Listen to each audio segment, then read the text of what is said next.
store clerk is making enough money to take care of their family, the wealthy guy down the street's better off. Everybody's better off.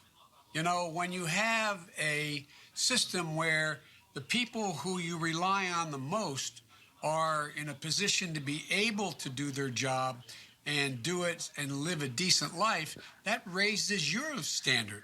This notion is outmoded that somehow if people who are struggling get help, it's going to drain the resources from others. It's the opposite happens. The Amen. opposite happens. When you raise salaries, all salaries go up. Everybody does better. And by the way, you know, corporate America is doing fine without having to worry about what's going to happen here. I mean, these guys and women, you know, we got kind of out of whack the way we measure things. But everybody does better when we treat people and economically fairly and give them opportunities.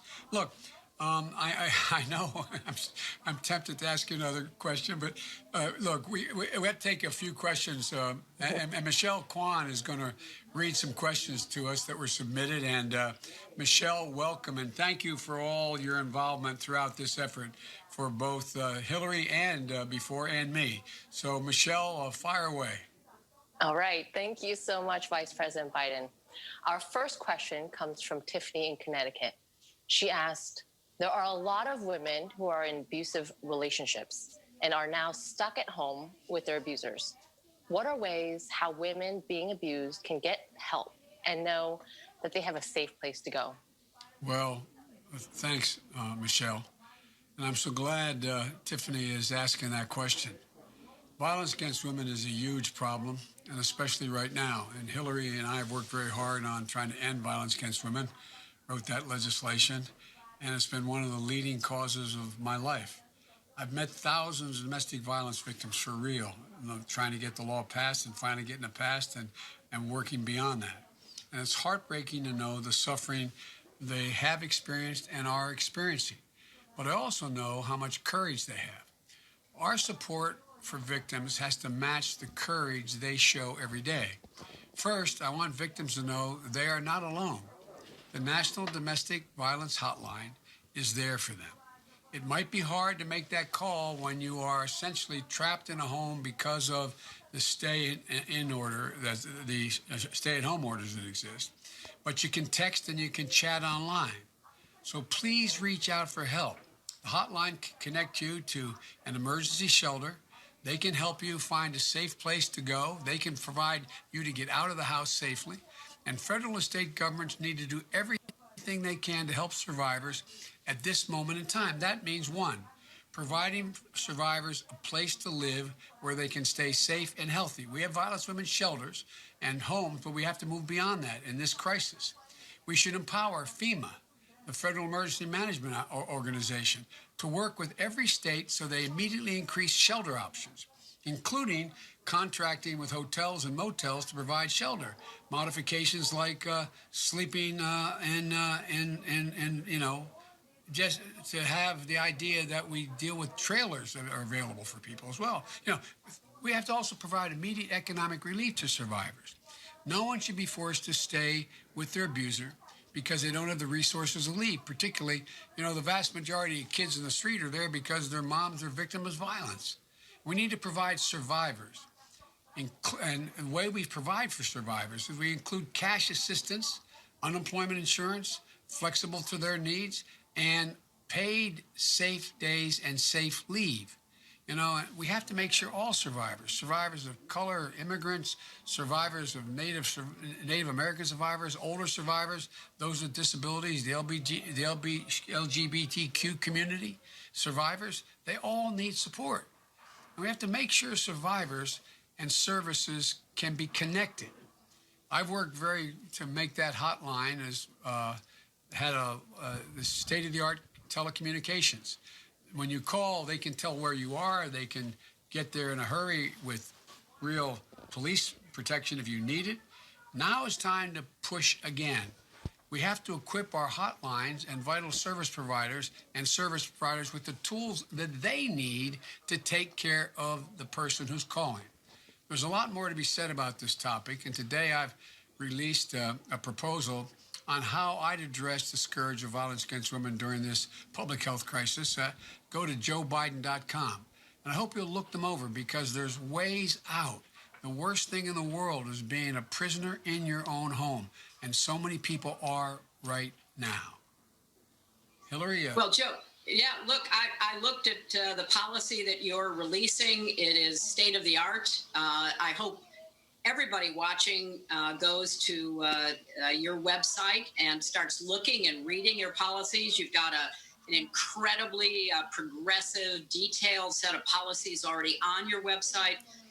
But there's a relation to a point you made earlier, and that is this is an issue, violence against women, domestic violence, that is one of the many, many issues that depend upon state and local resources. Because as you said, you call that hotline very often. The hotline will refer you to a shelter or, if necessary, police or EMT workers to your door. Well, those are local resources. And people who think we don't need to, reimburse and help state and local governments are just, again, missing the forest for the trees. If you believe in police protection, fire protection, EMT services, hotline shelters for domestic violence survivors and everything else, you've got to know that the budgets of our state and local governments during this crisis have been drained. And we've got to get them some relief to be able to provide the services that not only individuals like domestic violence survivors need, but every one of us. We don't know when we need police or fire or EMT or anything that we might in the future require. We know we need sanitation and public health and all the rest of it, all of which needs to be funded adequately. So I think the work you've done, as long as I've known you, on behalf of domestic violence, the violence against women legislation that you wrote and you led. I remember when we set up the office in the Justice Department in the Clinton administration, that was part of your legislation. So this issue deserves to be focused on, and we need to encourage people, call that hotline. Don't suffer in silence, either you or your children. Seek help even now during this pandemic crisis.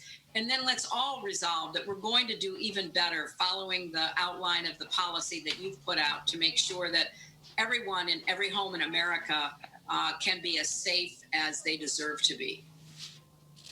Thank you so much, Secretary Clinton. Our next question comes from Hannah in Indianapolis. As the United States continues to endure the height of the COVID-19 pandemic, what would you do to make sure women, especially poor and marginalized women, have access to all women's healthcare services? Well, Michelle, the first thing I do, and I thank the questioner for that important question, is that I would do for all workers is make sure that COVID-19 treatment, not just testing, is cost-free.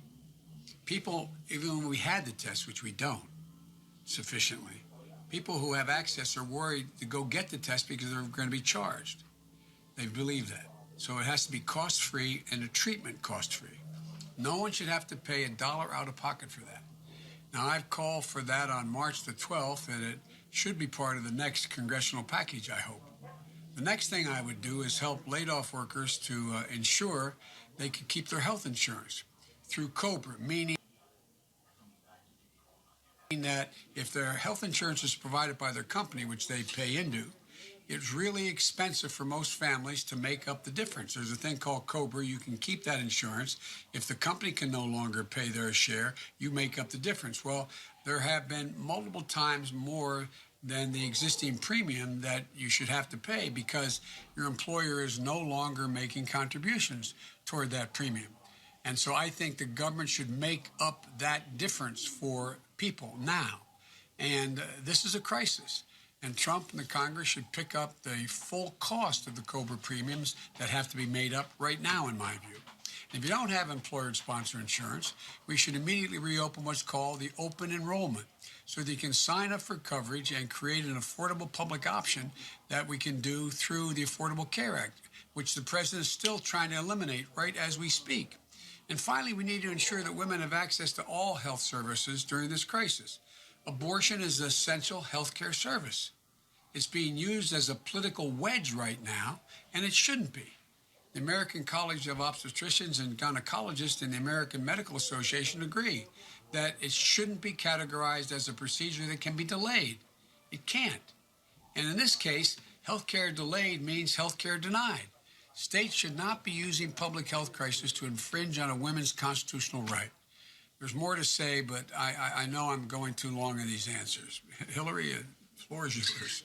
Well, look, I think you're going right down the path that people need to follow you on, because, as you rightly point out, this is another opportunity, I hope, for the American people to see why those of us who support universal health care have been doing so for so many years.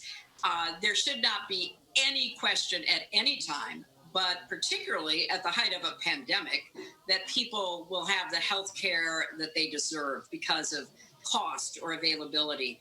So I'm hoping, Joe, that as you have proposed, we try to fill all those gaps, a public option, going as far as we possibly can, lowering the age of Medicare, going as far as we possibly can, making sure that everybody has access to quality, affordable health care. And now we know why.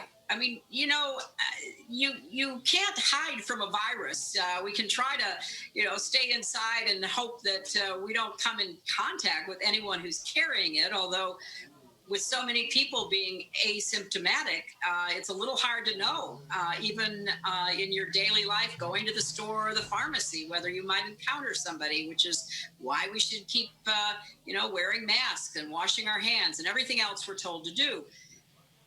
But why add to that existing anxiety, the panic, the fear that if you get sick, you won't be able to afford health care? Yeah. That is wrong. That is fundamentally wrong. It is against our moral values, every religious value that I'm aware of. And yet you're 100% right that this administration, this White House, as we speak, are still trying to strip the Affordable Care Act.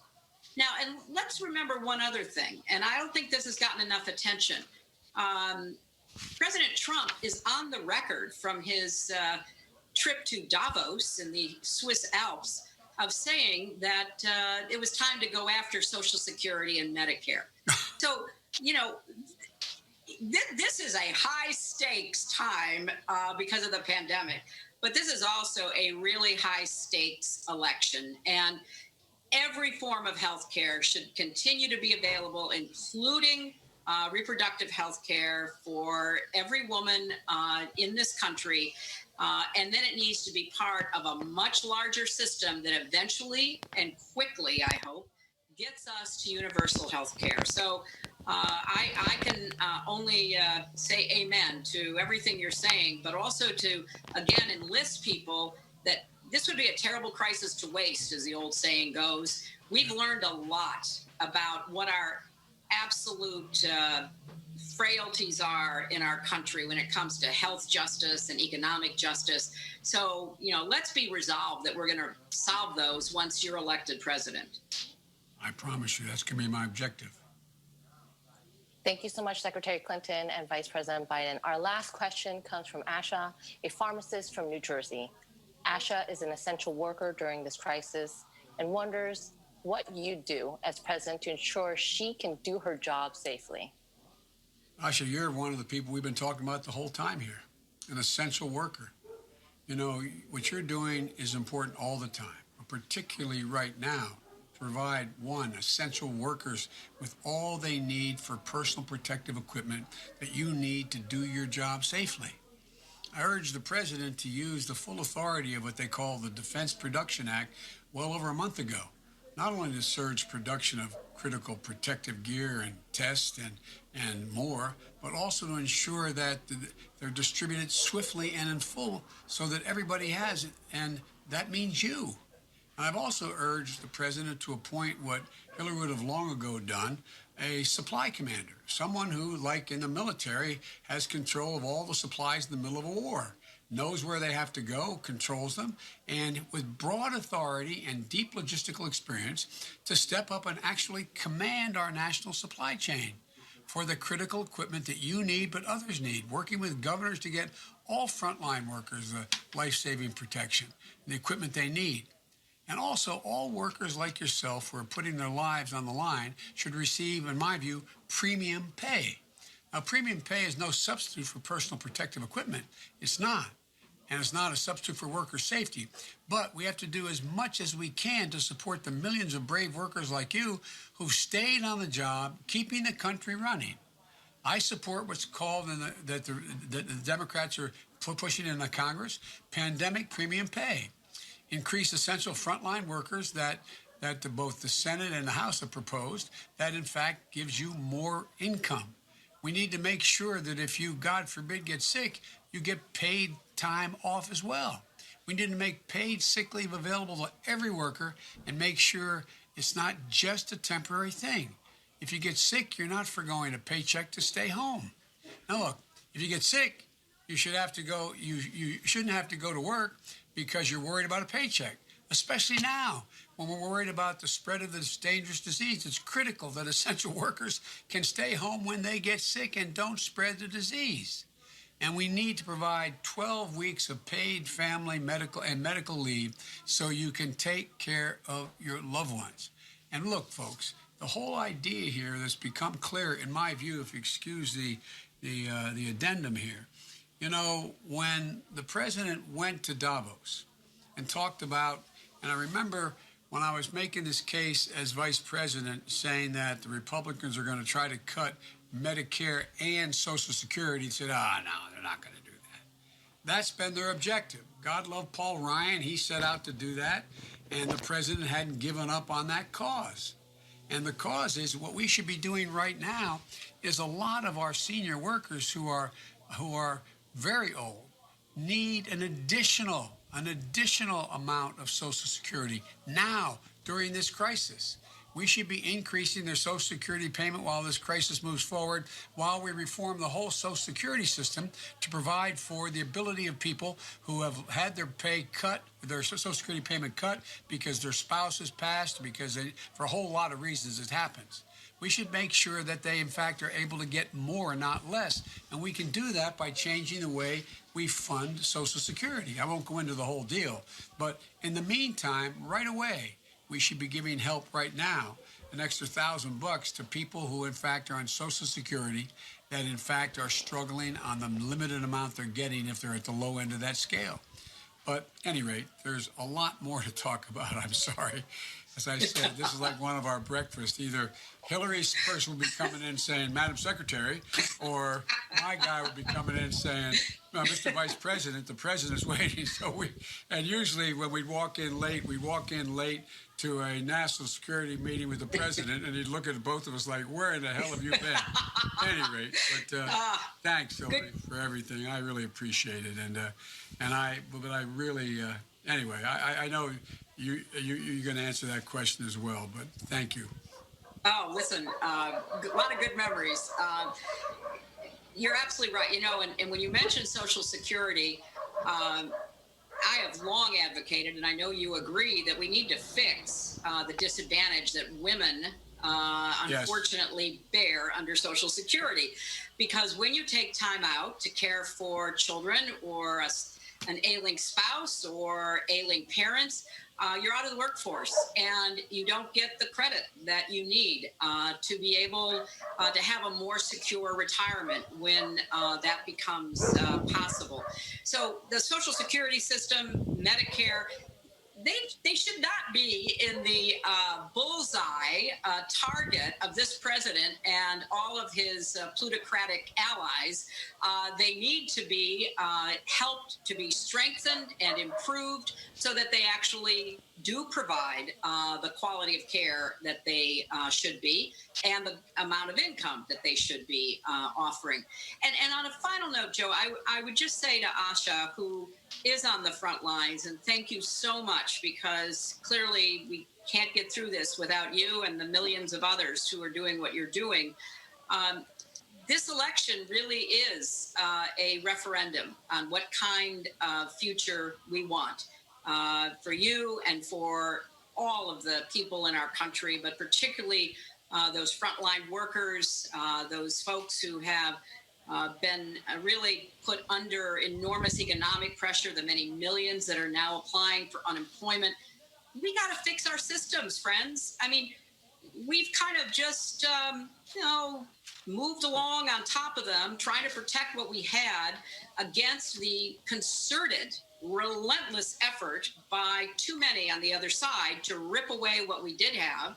But now, if we get people to pay attention and to really look at what's at stake for them, for their families, then I think we can have an election that really will matter about how we put us on a stronger foundation for the future. And I'm thrilled to be here with Joe today. It is a little bit, as you got a kind of a front view into our breakfast at the Vice President's house those years ago, every Tuesday morning.